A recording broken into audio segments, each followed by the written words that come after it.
Hello friends, आज की तारीख है 25 जुलाई। देख लेते हैं करंट अफेयर्स में हमें क्या कुछ डिस्कस करना है। With the help of MCQ will discuss current affairs. तो चलिए डिस्कशन स्टार्ट करते हैं। सबसे पहले हम बात करेंगे पहले क्वेश्चन की, भाव्य रसायन स्कीम। जी हाँ, कीप इन माइंड, भाव्य रसायन स्कीम यूनियन गवर्नमेंट ने इसे अप्रूव कर दिया है। आपको बताना है कि कितने सारे जो पार्क होंगे, केमिकल पार्क होंगे, वो भारत में बनाए जाएंगे इस स्कीम के तहत। आंसर है 3। देखिए, भारत की जो भाव्य स्कीम है, भाव्य का मतलब है भारत औद्योगिक विकास योजना रसायन। ये आपको याद रखना है। भाव्य इज भारत औद्योगिक विकास योजना रसायन, जिसके तहत 3 केमिकल पार्क बनाए जाने हैं, जिसकी लागत 3030 करोड़ रुपए है। और हर एक पार्क की लागत जो है लगभग 1000 रुपये है। ये एक्चुअली प्रस्तावित था पहले से। ये यूनियन बजट 2026-27 में ही आ चुका था, और इस पूरे प्रोजेक्ट को ख़त्म करना था 2030-31 तक। उसी के तहत इस कार्य को किया जा रहा है। नेक्स्ट, इंडिया और इसराइल के बीच में सेकेंड राउंड की जो है निगोशिएशन हो गई है। किस बात को लेकर नेगोशिएशन चल रही थी, यानी क्या टॉपिक था, किस मुद्दे पे चल रहा था? एक्चुअली फ्री ट्रेड एग्रीमेंट होने वाला है भारत और इसराइल के बीच में। एक्चुअली इसराइल हमारा टाइम टेस्टेड फ्रेंड है, एज वी नो। और उसके साथ हमारा जो है अन्य लेवल पे बहुत सारे एग्रीमेंट्स हैं, बट फ्री ट्रेड एग्रीमेंट का जो सेकेंड वार्ता है, सेकेंड राउंड मीटिंग है, वो दिल्ली में कल कंक्लूड हुई है। और ये 20 जुलाई से 23 जुलाई के बीच में चल रही थी। हर एक क्षेत्र में बैलेंस्ड, कॉम्प्रिहेंसिव और म्यूचुअली बेनिफिशियल होना चाहिए ये फ्री ट्रेड एग्रीमेंट दोनों ही देश के लिए। नेक्स्ट, विच रेलवे जो सेक्शन है has been approved third and fourth railway line. तो याद रखना आपको, कल ही ये कैबिनेट कमेटी के द्वारा पास किया गया। आपको बताना है इसमें से कौन से रेलवे लाइन में 3 और 4 रेलवे ट्रैक हैं, रेलवे लाइन को जो है बढ़ावा मिला है, मंजूरी मिली है। आंसर है, आपको याद रखना है, बलाराई और जो है आपकी गुंतकल के बीच में। तो बलाराई और जो गुंतकल है, ये दोनों राज्य कौन से राज्य के डिस्ट्रिक्ट हैं? आंसर है, याद रखना है, कर्नाटका और आंध्र प्रदेश। तो कर्नाटका और आंध्र प्रदेश की 3 डिस्ट्रिक्ट्स जो हैं कवर होंगे इस रेलवे लाइन के एक्सटेंशन में, जहाँ 3 से 4 लाइन रेलवे ट्रैक बिछाए जाएंगे, जिसकी लागत जो है 1264 करोड़ रुपये है। और ये लगभग 46 किलोमीटर की दूरी को तय करेगा। एक्चुअली इसे कंप्लीट भी करना है टाइम फ्रेम मैनर में 2028-29 तक। और इसे अप्रूव किया गया है cabinet committee on economy affairs. यहाँ से भी क्वेश्चन बनते हैं। Cabinet committee on economy affairs जो है चेयर की जाती है प्रधानमंत्री के द्वारा। क्वेश्चन पूछा जाता है कि cabinet committee on economy affair को जो है कौन चेयर करता है, तो प्रधानमंत्री करते हैं। और यहाँ पे ये 3 और 4 रेलवे लाइन को जो है अप्रूव किया गया है। एक्चुअली में जो मास्टर प्लान है ना, वो है पीएम गति शक्ति। तो पीएम गति शक्ति के तहत जो है उन सारे क्षेत्र में हमें जो है लॉजिस्टिक सेक्टर को मजबूत करने के लिए डेवलपमेंट या मल्टी पर्पस प्रोजेक्ट जो है वो बनाने हैं, चाहे वो रोड हो, रेलवे हो या प्लेन हो। ठीक है, तो ये एक चीज़ हमें ध्यान रखना है। इस पूरे कार्यक्रम में 99 विलेज आने वाले हैं, जिससे 7 लाख की जो आबादी है वो प्रभावित होगी। मतलब 7 लाख की आबादी को जो है एक तरह से लॉजिस्टिक सेक्टर जो है बहुत ही स्ट्रॉन्ग करके दिया जाएगा, ताकि उनका जो मतलब कम्युनिकेशन है वो बहुत अच्छे से हो सके, ट्रांसपोर्टेशन अच्छे से हो सके। इस पूरे परियोजना में टूरिस्ट डेस्टिनेशन भी कवर हो रहे हैं, जैसे बलराई फोर्ट या और कुमार स्वामी टेम्पल जो है वो भी कवर हो रहा है कर्नाटका और आंध्र के बीच में। नेक्स्ट क्वेश्चन हमारी, ministry of statistics and programme implementation ने कौन सा जो है स्वच्छता पखवाड़ा जो है वो सेलिब्रेट करने की जो है कौन सी डेट को तय किया है, कौन से डेट में ये कवर हुआ है? तो स्वच्छता पखवाड़ा जो है मॉस्पी यानी ministry of statistic and programme implementation के द्वारा किस समय अवधि में मनाया गया है? आंसर रखना, 1 जुलाई से 15 जुलाई तक 2026 मॉस्पी के द्वारा ये जो है सेलिब्रेट किया गया है। इसके तहत करना क्या था कि जो ऑफिस लेवल पे जो कार्य है उसमें क्लीननेस को बढ़ावा दिया जा सके। क्लीननेस डिवाइस ये एक कार्यक्रम है, स्वच्छता पखवाड़ा।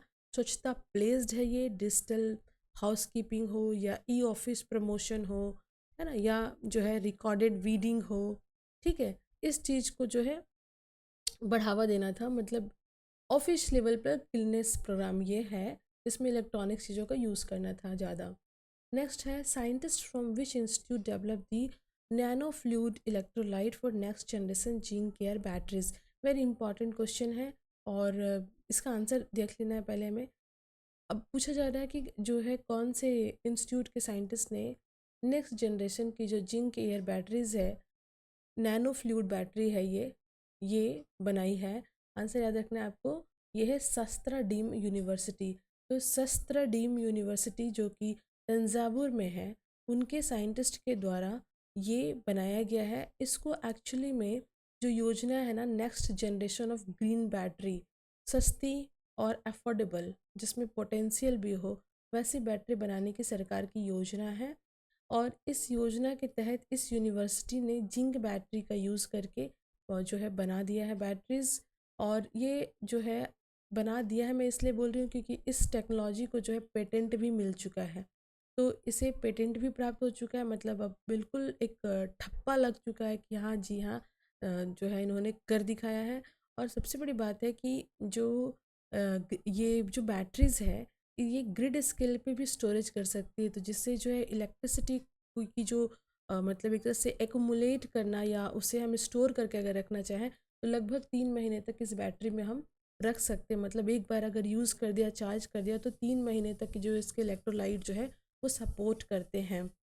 बहुत बड़ी बात है। अच्छा, दूसरी बात हम देखेंगे कि इसके अंदर जो एनोड और कैथोड है, उसमें जो इरोज़न होता है वो इरोज़न भी कम हो रहा है। ठीक है, तो ये भी इनके अंदर एक जो इंटरनल टेक्नोलॉजी है, ये भी एक तरह का बहुत ही इम्पॉर्टेंट चीज़ है।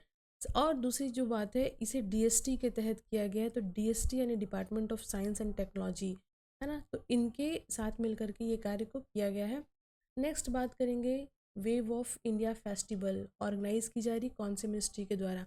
आंसर होगा ministry of textile. Keep in mind, देखो 12वें नेशनल हैंडलूम डे को सेलिब्रेट हम करने जा रहे हैं 7 अगस्त को। तो आगामी 7 अगस्त को नेशनल हैंडलूम डे होगा। ये इस डे सेलिब्रेशन का 12वां साल होगा।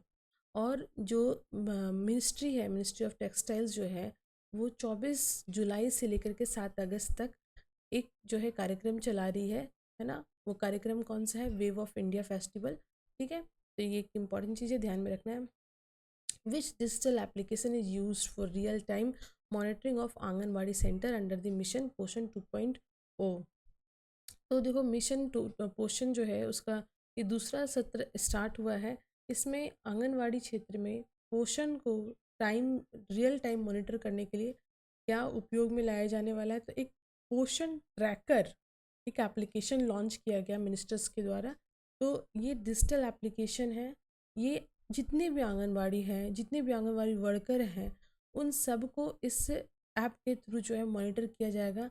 मिशन सक्षम आंगनबाड़ी पोषण 2.0 के तहत सबसे बड़ी बात है, इसमें ये ट्रैक किया जाएगा कि जो बच्चे हैं वो जो स्कूल में पहुंच रहे हैं, उन्हें खाना गर्म प्रोवाइड हो रहा है कि नहीं, सैनिटेशन है कि नहीं, और टेक होम राशन कार्ड जो उनका बनता है, ठीक है, वो है कि नहीं बच्चे के पास। ठीक है, तो इस तरह से जो मिनिस्ट्री ऑफ हमारी वुमेन एंड चाइल्ड डेवलपमेंट है, वो न्यूट्रिशनल लेवल पे एजुकेशन के साथ न्यूट्रिशन को प्रोवाइड करने के लिए हमारा मिशन पोषण 2.0 चल रहा है, जिसके तहत ये आपको पोषण ट्रैकर लॉन्च किया गया है।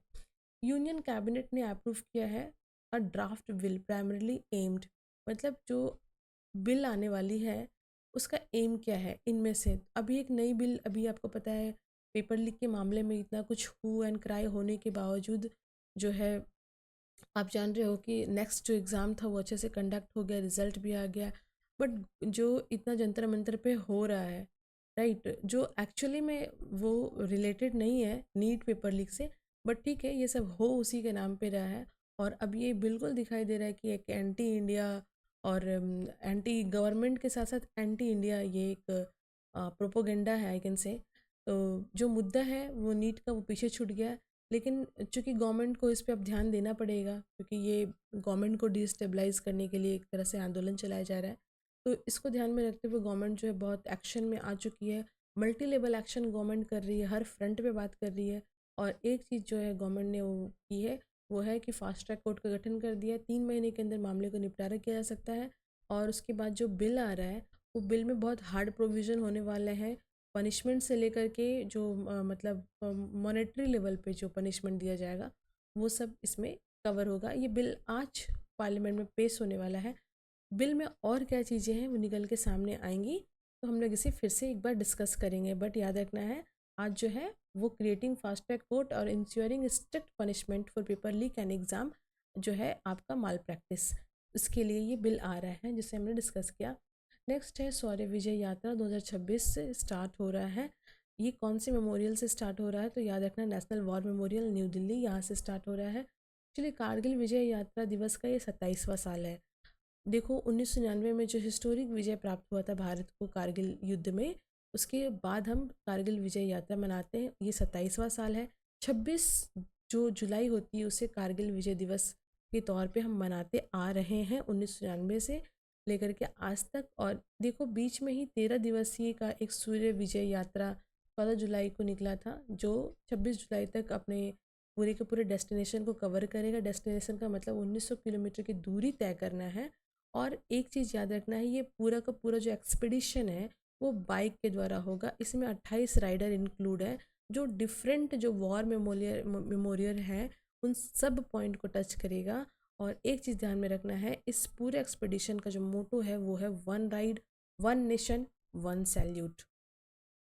लास्ट क्वेश्चन, इंडिया का जो इंडिजिनस यूरिया प्रोडक्शन कैपेसिटी है वो इंक्रीज होने वाला है कितना परसेंट तक, कितना बढ़ने वाला है, तो याद रखना है यह 269.42 269.42 lakh metric ton per annum. याद रखना है LMTPA का मतलब lakh metric ton per annum हमारी यूरिया की जो क्षमता है भारत के अंदर बनाने की वो बढ़ने वाली है इतना तक। देखो बात दरअसल ये है कि यूरिया के लिए जो है ना पिछले ही सत्र मतलब पिछले ही वीक में इसी मानसून सत्र में जो cabinet committee on economy affair है, अब वो आत्मनिर्भर भारत योजना के तहत भारत के अंदर हम जो है यूरिया बना सकें, इंडिजिनसली डेवलप कर सकें, तो उसके लिए जो है 6 नए प्लांट यूरिया के बनाने की जो है अनुमति दे दी है। अब जिसके तहत 76.2 lakh metric ton per annum capacity का ये यूरिया प्लांट है, जिससे टोटल जो है एक्यूमुलेट होकर के जब बनेगा यूरिया सभी कैलकुलेट करके तो वो 269.42 lakh metric ton per annum होगा। एक्चुअली यूरिया बनाने के लिए लाइसेंसिंग करनी पड़ती है, तो लाइसेंसिंग जो है वो समाप्त हो चुकी थी, तो ये उसी क्षेत्र में national policy of urea production के क्षेत्र में ये दूसरा लाइसेंस जारी किया गया है। इसमें 6 नए आपके प्लांट स्टैब्लिश किए जाएंगे। और वैसे यूरिया भारत दूसरे देशों से भी खरीदता है और ये ही हमारे लिए थोड़ा सा डैमेजिंग पॉइंट है। ठीक है, अभी जब ये ईरान के साथ जब ये कॉन्फ्लिक्ट हुआ था स्ट्रेट ऑफ हॉर्मुज वाला, तो इसमें हमें यूरिया के लिए भी चिंता जाहिर करनी पड़ रही थी। बट जो है हम इस क्षेत्र में जितनी हमारी ज़रूरत है उतना तो हम नहीं, बट लेकिन हम इस क्षेत्र में धीरे धीरे आगे बढ़ रहे हैं। तो ये था आज का करंट अफेयर्स जो हमने डिस्कस किया with the help of MCQs। करना क्या है गाइज, आपको do like share and comment and subscribe करना ना भूलें। Thanks for watching.